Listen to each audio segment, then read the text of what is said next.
विक्रमादित्य एक बहुत ही समझदार और न्यायप्रिय राजा थे। वो उज्जैन के राजा थे। लोग उनसे बहुत प्यार करते थे। वो अपनी बुद्धिमानी और बहादुरी के लिए जाने जाते थे। विक्रमादित्य हमेशा कुछ नया सीखने के लिए उत्सुक रहते थे।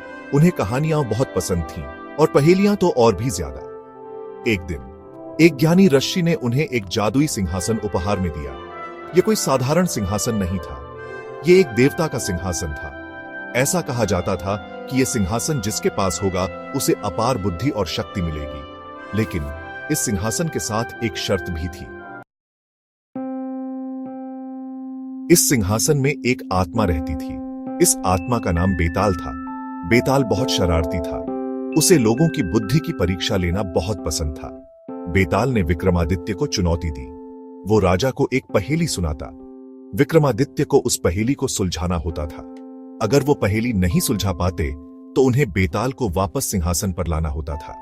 विक्रमादित्य ने चुनौती स्वीकार कर ली। वो बेताल को पकड़ने निकल पड़े। उन्होंने बेताल को एक पेड़ से उल्टा लटका हुआ पाया। बेताल बहुत चालाक था। वो विक्रमादित्य को कहानियां सुनाता। हर कहानी में एक पहेली होती थी। पहेलियां बहुत मुश्किल होती थीं। उन्हें सुलझाना लगभग नामुमकिन था।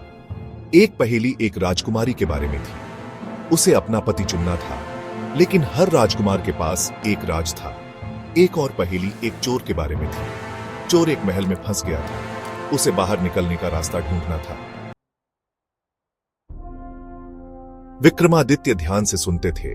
वो हर पहेली के बारे में सोचते थे। वो अपनी तर्क शक्ति का इस्तेमाल करते थे। वो इंसानी स्वभाव के बारे में अपने ज्ञान का भी इस्तेमाल करते थे। आखिरकार वो पहेली सुलझा लेते थे। बेताल उन्हें चकमा देने की कोशिश करता था, लेकिन विक्रमादित्य बहुत होशियार थे। वो हमेशा सही जवाब ढूंढ लेते थे। बेताल विक्रमादित्य से बहुत प्रभावित हुआ। उसने रियलाइज्ड किया कि राजा सचमुच बहुत समझदार और बहादुर थे।